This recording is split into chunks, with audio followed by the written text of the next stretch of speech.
We're back with a Varsity House podcast episode. I'm your host, Shaun Crawford. On this episode, I'm going to be co-hosted by Jackal Roa, a dear friend of mine from Cleveland, Ohio, huge Notre Dame fan. But then also we're going to be joined by Gojo, Mike Golic Jr., Notre Dame alum, living legend in the sports media industry. And, he's continuing to grow his brand, continuing to grow in the sports media space. So, Mike, appreciate your time. I know it's a busy week for you, but again, thank you for your time for joining us.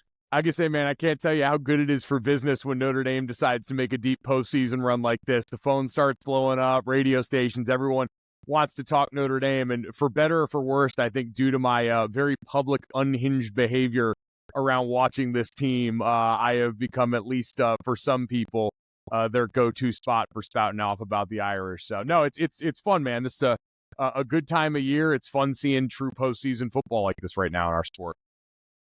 Yeah, I think it's one of those things to where there's a few things that you post about on social media. I would say it's the Mayo Bowl. I think you love the Mayo Bowl. You love the antics that come from that, and the big man touchdowns. I think anytime a big man gets his hands on the ball and scores a touchdown, I gotta go look for your tweet. So I would say in terms of those three things, Irish, Mayo Bowl and big man touchdowns, you're my go-to always. It's amazing how easy I am to sum up, because you're absolutely right. When it's good is when I go to the internet and I already have people tweeting or tagging me in video of some fat guy hauling in an interception and taking it into the end zone. So that is, I at times bristle at the, idea of like a brand and brand building and stuff like that. But that is a brand truly built on the right things when people flock to you for big guys doing great things. Yeah, and I think that's even a great segue into, the Notre Dame topic. I think, looking at the Georgia game, a piece that a lot of Notre Dame fans were heard about was, Riley Mills not being able to play, but, having backups be able to come in and step in. You mentioned Irish at the end of the game, getting that sack, Gabe, doing his thing. I just feel like Notre Dame has always, next man up, has been able to step in. But especially, at the defensive line and offensive line position, when playing Georgia sometimes, or SEC teams, you kind of may see them as a more physical or a dominant team. And I would say that was the case, the past game versus the Irish. Kind of just, talk about what you've seen along the trenches, throughout the season from Notre Dame offense and defense. Yeah, I mean, it's hard to not start with the defense, man. I mean, you guys know the war of attrition that Notre Dame has been fighting on that side of the ball to get us to the point where you're right. Think about the way you can encapsulate this game where, Donovan Heinisch makes the final play on the game on that sack, but Junior Tuihalamaka is the story of the game, disruptive off the edge. RJ Oben, who got brought over here as a grad transfer, gets his first sack of the season, and it's a strip sack at a critical spot. And so it's the story of the year on that side of the ball. Is we always knew that there was championship depth there.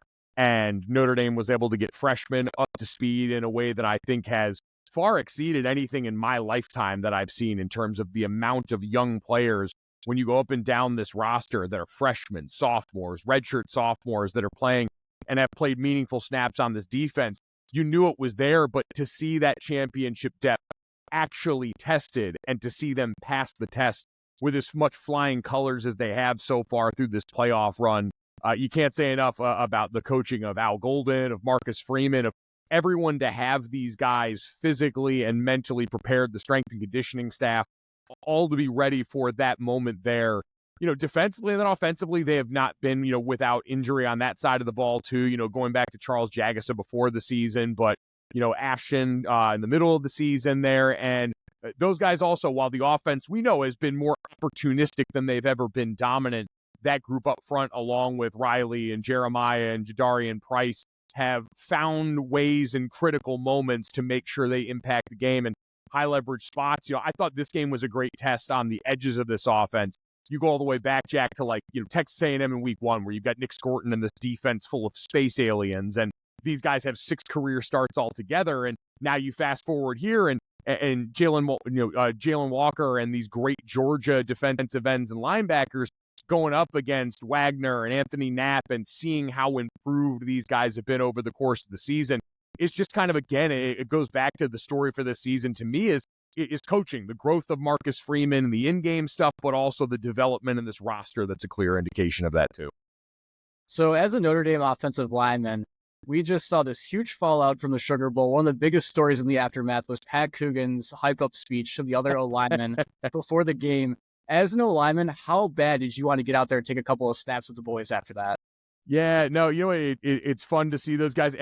Honestly, the most enjoyable part for me was seeing how uncomfortable Pat was when that was brought up in the media after the fact. Because he's pointed out, like, that's for us. And, like, now it's, 2025 and everyone's got a phone and everywhere. And so people are going to see that.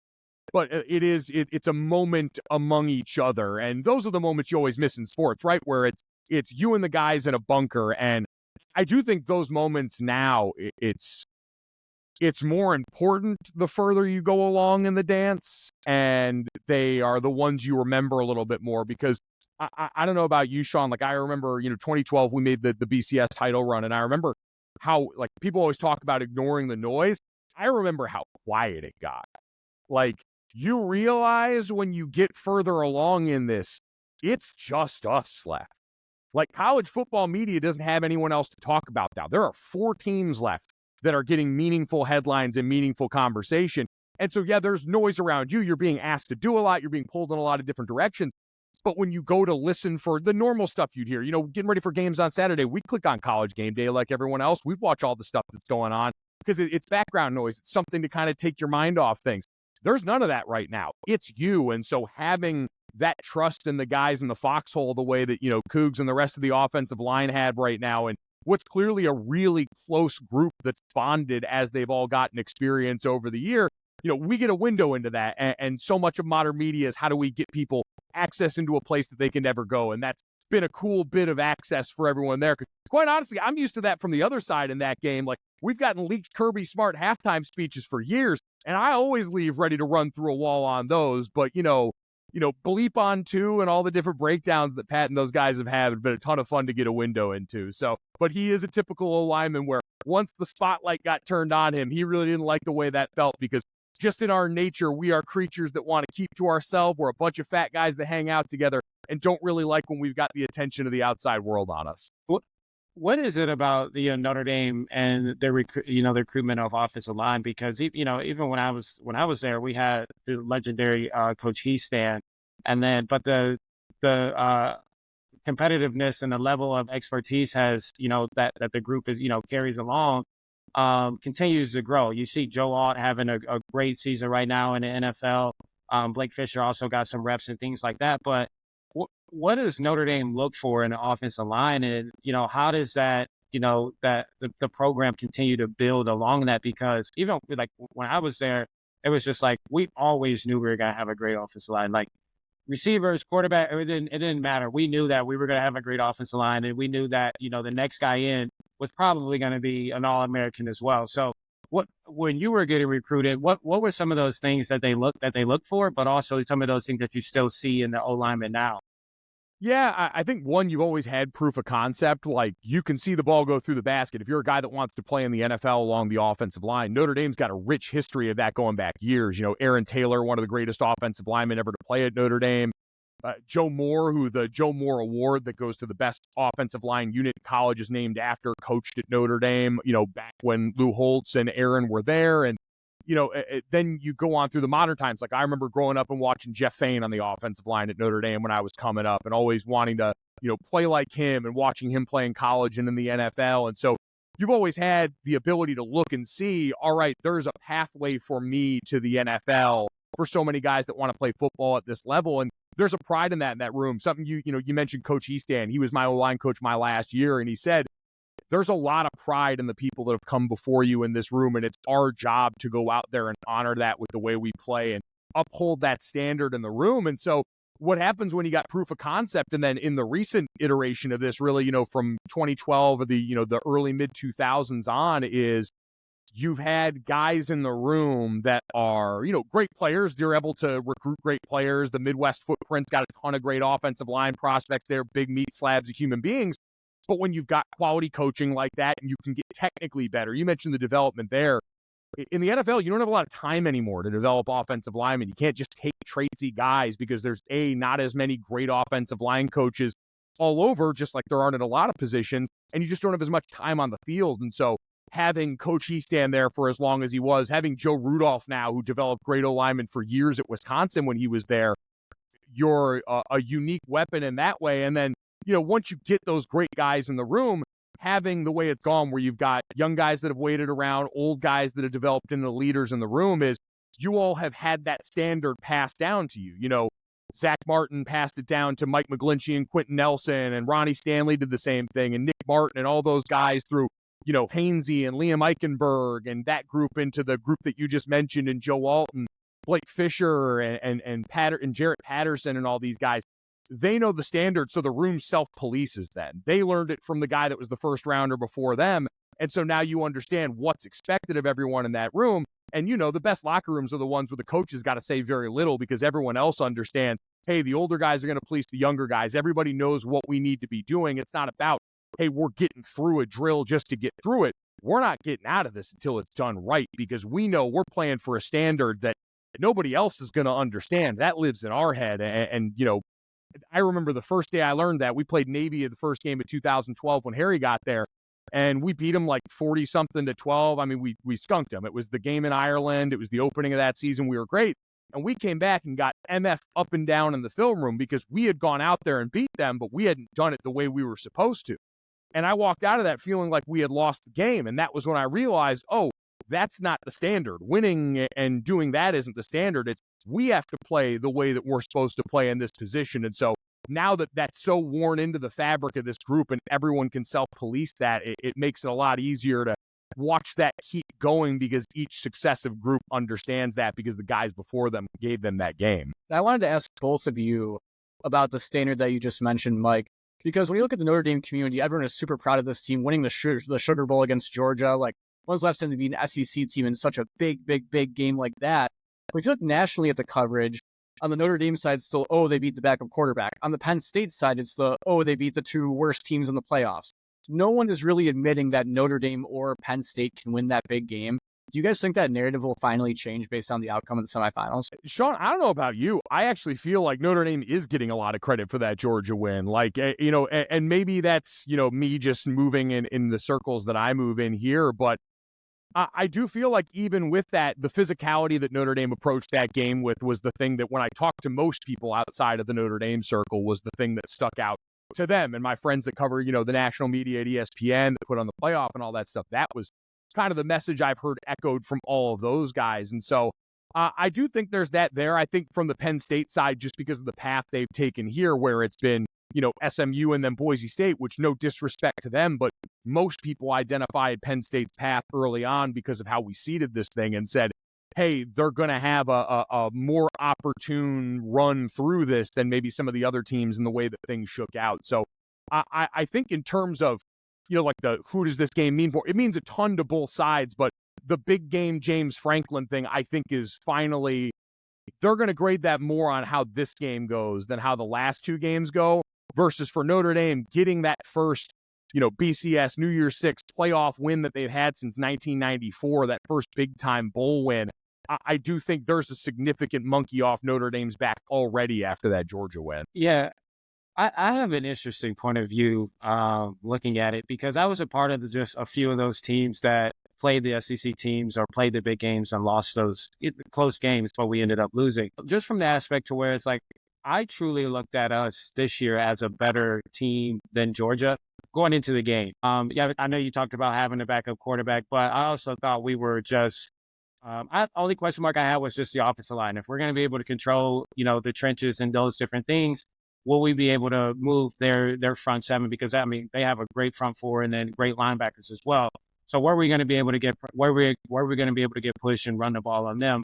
Was a big question mark. We weren't able to do it kind of with our running backs, but Riley, obviously, he did it with his legs and continued to move chains, made tremendous plays with his feet, extended plays, all those different things. But I thought it was a game that I honestly would have been disappointed if we lost because I think if you look at other games when we played Georgia, you look at George Pickens, you look at DeAndre Swift, you look at just like different players, different caliber of players on that roster. You look at Alabama, Devontae Smith, Najee Harris, Mac Jones, the list goes on. And then Golic, the team, the Alabama team you played. So I'm looking at even Clemson, Trevor Lawrence, ETN, T. Higgins.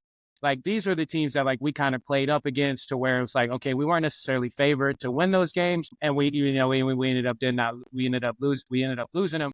But I feel like in the media or in the press, we got a lot of hate for losing those matchups. While when you look at the team, it's like, well, those were really good teams. Those aren't to all be national championship teams.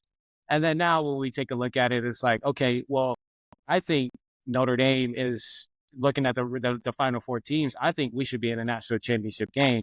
And so, playing Georgia, I thought it was just like, okay, this is another team on our schedule that I believe we can beat. This is another team on our schedule that I think we're equipped to beat. So, of course, I was excited for it. You always have that SEC Georgia, brand. But I think it was more so the brand than the actual team that we played, because I think if it was a different brand, it's like, okay, Notre Dame should go out there and beat them. We expect to beat them. But because it was the SEC, because it was Georgia, it was like, oh, man, it was such a big win. Now, I know what it does for the program. I know what it does for recruiting. Now you can go into recruiting and say, we just knocked off Georgia. We just knocked off the SEC champion, which is huge, huge, huge in recruiting. And now I'm looking forward to this Penn State game. Like, okay, this is where we're supposed to be. The last game was a game that, we expected as a group, as a program, as a fan base, to win. We came out and got the win. Now it's like, how can we build? How can we get better? But that's kind of how I view that Georgia game. I'm similar and Mike, to what you just said about Franklin and the big games. I'm personally not a fan of James Franklin, but because he loses the big game. But I think this is a great opportunity for him to be on the stage, the Final Four stage, and the 12-team playoffs helps a team like Penn State the most, I think. When you're in a conference and you got to play Michigan, you got to play Ohio State every year, you're going to maybe lose one of those games. Like, those are great teams. You're going to sometimes lose two of those games. And so to put that pressure and put that, stigma up against James Franklin, I think now him having another opportunity to where it's like, okay, we may lose the two games, we may lose the one game, but let's see what he does, in a situation like this. And I think he has a great opportunity in front of him. And then Coach Freeman and the guys have a great opportunity in front of them, because, again, we've been to a Final Four before. This is, obviously a little different with the 12-team playoffs. But I think, saying that we've been to the national championship in this college football playoffs does the program even better. And I'm excited, man. I think that they are rolling. I think that if I'm had to compare like Notre Dame and Penn State, I think we're pretty similar teams. I would say Drew Allar has been looking a lot better in the passing game than Riley has. But obviously Riley has traits that Drew Allar doesn't have. I think it's a unique opportunity. These are going to be both great D linemen, both great physical teams, teams that have battled back from adversity throughout the year and have gone on runs. So, I think the last time we've seen Penn State play against Oregon, they rose to the occasion. They didn't win that game, but they were, Drew Allar was throwing darts. They were, the tight end is ridiculous. We need to make sure we guard tight end. But I mean, I'm excited. It is. I've said it's like the Spider-Man pointing meme game when you look at Notre Dame and Penn State on paper, like two teams with elite defenses, offenses defined by their running game, imperfect but talented quarterbacks, and both, especially lately, Notre Dame all season, Penn State in this postseason run's done an even better job of it, but really living off turnovers. Penn State's got 7 turnovers in the first 2 rounds of this. Notre Dame is 3rd in the country in turnover margin this season, and I believe number 1 in college football in points off turnovers. So they've been the best complementary football team in the sport, and that's really what it's going to come down to again in this game is explosive plays, and that, like, the styles are totally different. Like, quite honestly, I watch Penn State and I get so jealous because Notre Dame, offensively, not to get too inside baseball, but we've become an inside zone and duo team like we have been for a while over the last few years, and Penn State's just going to run outside zone until the cows come home. Andy Kotelnicki got a little too cute at times in the Boise State game, and I think that miffed some Lions folks that thought they could have put that to bed earlier, but outside zone's God's play for me, and they run it really well. Like, I think they've done a good job with that, but the other side defensively, like, not a ton of exotics from them. They've got a really good base 4-down group that can get after you. Abdul Carter's health is a massive story in this game. Is he going to be back and ready after exiting in the second quarter against Boise State? But Notre Dame on the other side, like, your down Riley Mills, already going into that last one there. I know Howard got a little banged up again after the Georgia game, and we'll see what happens there. But Notre Dame's defense is clearly better than the sum of its parts, right? The linebacker, to me, the story of the Notre Dame defense, outside of the depth of the D-line showing up and just Al Golden being a game-calling wizard in terms of the stuff he dials up exotics-wise, this Notre Dame linebacker group has come so far from the Northern Illinois game. Like, that might be the most improved group on the team outside of the offensive line, because while we look now and say, like, Jalen Sneed coming off one of his best games, Drake Bowen's been an awesome, really consistent force. Obviously, Jack's the elder statesman there, and you go on down, having KVA back there is awesome. But you go back to the Northern Illinois game, those guys' heads were spinning, eyes in the wrong places, violations left and right. Like, that was a group I remember coming off the Northern Illinois game being like, that group really struggled.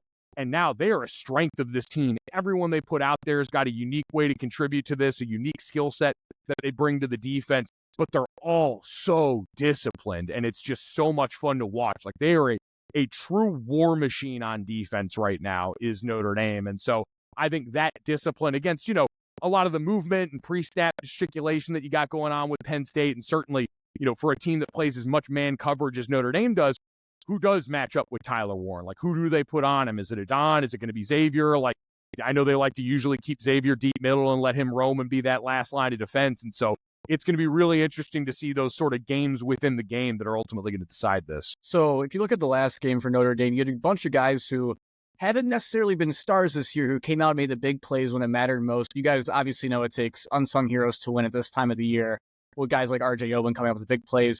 Who is the player that's your guys' prediction that's going to make that big play that no one's talking about coming into this one? Big play that no one's talking about. Yeah, who's going to be that unsung hero who etches his name in the Notre Dame record books? I know I just brought him up there, but like, I'll give it Don Schuler. Like, I guess I don't know if he's unsung at this point. Like, wasn't he a freshman All-American or something like that? Like, he's been pretty sung. So I think he broke out.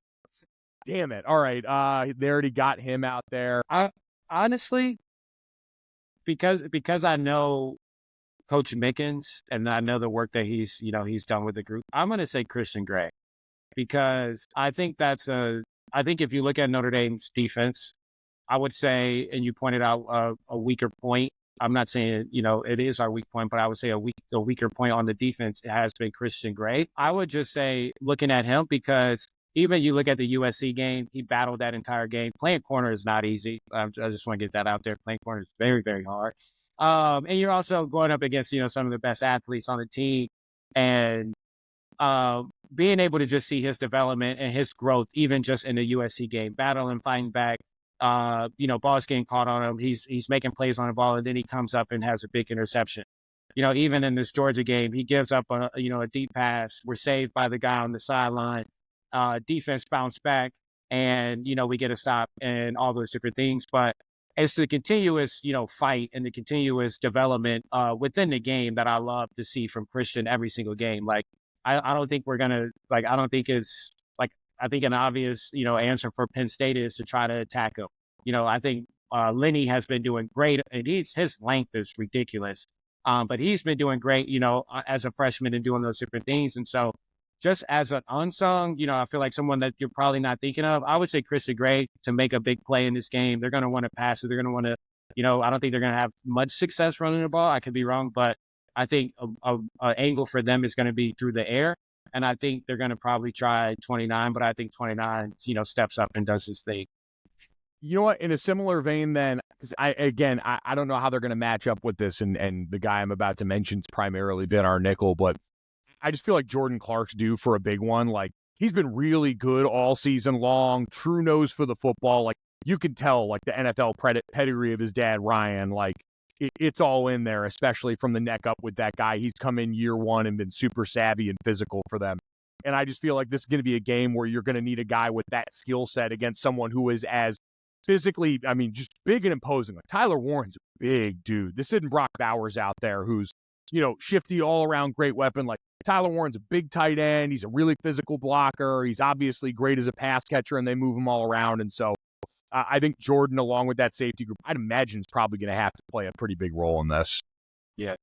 I would also say, I think we're probably one of the better teams to match up against him as well, because we see great tight ends. We see great tight ends in practice. We see great tight ends in practice every day, similar size. I remember I had to go against Cole Kmet and Michael Mayer, those type of guys, Alize Mack. Like, I always saw, great tight ends. And I know the group here, have great tight ends too. So I think, X is ready. Adon is ready. I saw Jack in coverage a lot, in the past few games. So I think, he'll be ready. So I'm excited for that one. What do you think, this game does for Coach Freeman's legacy? Whether it's a win or whether it's, a loss, what do you think this does for his legacy bouncing back after that early loss to NIU and taking the team all the way to the Final Four? Yeah, I think at this point, like, it's, I don't want to say it's all gravy right now, because obviously getting to a national championship game changes a lot for you trajectory-wise. Like, again, the year threes are pretty well documented and lionized as a big leap year around Notre Dame and most programs in general. But, it was year 3 for us with Brian Kelly when we went to the title in 12. And it puts you in a different stratosphere. And he already is. Like, he's gotten the reward of the contract extension. Clearly, the school values him there. But I just think as much as anything for Marcus, his stamp is so clearly on this team now. And you've got a great opportunity. And you always want to be cognizant. Like, I'm sure Al Golden's going to be getting head coaching buzz every year because he's a guy that has that in his background. And I think has said before that he'd like to at some point get back into that. Who knows if the same will end up being true for Coach Denbrock at some point. Like, the staff is good where people are going to come after you every year. That was the thing, honestly, that I thought Brian Kelly did better than anyone south of Nick Saban, was absorb the loss of coordinators and replace with other coordinators who really grew well into the role. And so you don't want to take it for granted, but young team with a lot of dudes coming back. Like, there's no reason to believe that this Notre Dame team should fall off much next year, if at all. But I think it just continues to cement, especially if we keep seeing Marcus coaching aggressive, that he's a guy who has grown into who he is as a coach. Early on, he had to, was asking other people for advice. He was trying different things out. He was learning from moments like the Ohio State 10 men on the field thing last year. And now he's gotten to the point where it seems like he's proactive. He's dictating the terms in so many of these high leverage moments in big games that, quite honestly, I think the legacy's been stamped pretty firmly here. And it would take a real flat performance against this Penn State team where some uncharacteristic things happened for me to really think that anything, even with a loss in the column, would have all that big an effect. I feel like Notre Dame fans can feel pretty strongly in favor of how positively the development for their head coach has gone and what he's put on tape so far this season. A question for both you guys, because I think one thing that fans forget about a lot is at the end of the day, these are just college kids. You guys are in that position once and playing huge games yourselves. How do you handle the pressure when you hear all this noise? And obviously there has been a title since 1988. Like, fans are crazy and hungry and they tweet everything and this and that. How do you, as a player, like, lock in and just try and avoid that? Because it's got to be so hard as a kid too. Well, I mean, I can't imagine, and Sean, you were closer to this than I was, because we got social media and a lot of that real late in my college career. So we were early stage Twitter and Instagram when it came to that. And so the noise, the access to us from that standpoint is so much different than it is now. So I want to acknowledge that this is a very different challenge that these guys face. But I think the thing that we learned back then, and I think that you guys and every subsequent team, I remember talking to you guys and Kyle Hamilton and all those dudes, and just seeing how second nature the work that it takes to be a great team was to you guys by then. But for us, it's just, hey, you got to focus on the same stuff that's gotten you here. Like, winning at a high level is really boring because it requires a bunch of really uncomfortable things that just have to be done daily in order for things to go well. And so, you focus on the same routine that you had. You make sure that you're diving into the same things that have been making you successful all year long, whether it's in the film room, meeting room, training table, being inside the training room, all that stuff that you got to be locked in on, and just try and make it football. Because that's the thing, like, that it is the most common part of every game is when you finally step out between the white line, because then it's just ball again. Like, all the rest of the stuff and the flash bulbs and the you'll see before the game, it all goes away when all of a sudden you're out there and it's just third down and you're trying to identify the mic and see if they're tipping something. Like, then it's ball again. So you just got to make sure you insulate yourself with the routine to get back to the ball. Yeah, I would agree. Ian always told me, because he was my roommate, he just deleted social media during the season. He didn't have the apps on his phone just to stay away from those different things. But I think as also just accepting the fact that, you're in this position and accepting the fact that there are sacrifices that need to be made. I always look at, it's January, the game will be played on January 9th. If they win, the championship game will be January 20th, I believe. Like, these kids won't get a Christmas break. Like, they are making the ultimate sacrifice of, having to, put aside their fun time, put aside their, their friends, their family, all those different things to achieve this goal that they've been working on, pretty much their entire lives. So I think it's just being able just to accept where you are and appreciate where you are. I think that helps a lot to where, it sucks, to be honest, like being in South Bend when everyone's at home, if, on vacation, all these different things, and snow's on the ground, clouds are gray, sky's gray, and you got to go play football and you're banged up, bruised, like that sucks. But, this is an opportunity that every, the number of different schools would love to be in this in this position. And so I think Notre Dame, kids do a great job of acknowledging the fact that, we are different and we accept these hard challenges, because for us, this is also a time where we get to play football with no school. So this is a great time for us, inside the locker room. So just cherishing those moments with the guys, because again, like, you don't know when the last one will be, and just, taking advantage of it. And it seems like, from afar, from social media, from what what the Notre Dame's media team has been posting, these guys are having fun. They're bought in, the coaches are bought in, the fan base is bought in. Like, the energy is great. And I just feel like, the team's here. Like, we're here, we're ready, we're confident. I think that's something that's very different a little bit. And I think that stems from our coaching staff as well, is that we're a very confident group. And even that special teams play that the fourth down that we did in the game versus Georgia, that's just pure confidence. And I think that's, every fan that saw that is like, man, like this team believes, like this team knows that they have it. And so I just think, believing in that and just sticking to those guns, would continue to do this team great. But lastly, Mike, what advice would you give, to the Notre Dame players heading into this high pressure game? You've played in a national championship, played in the NFL, did all these different things. What is some advice that you would give, Notre Dame players heading into this type of game? Stick with what got you there, man. I mean, like you just said, these guys, they're wired with the right stuff. Like the coolest thing I heard was Marcus saying he was surprised talking to his captains how he thought they would be celebrating a lot more after the Sugar Bowl win, given what that meant to everyone on the outside. But it's that Kobe Bryant clip that everyone's been sending around, job's not done. Like, these guys really do seem to be bought in on, like, no, our ambitions are greater than this. And so when you've got a clear view of where you're going, it makes it a lot easier to do the work. And again, these guys, since the Northern Illinois game, you've heard them all talk about what fuel that's been. They have turned that into the right work habits. Every step along the way, what you've been doing has been good enough. And so go out there and do the things that you've seen. Like now Marcus has the proof of concept. Like, when you're first starting out as a coach, you're asking people to, act on faith. It's belief before you've actually seen proof of what's gone on.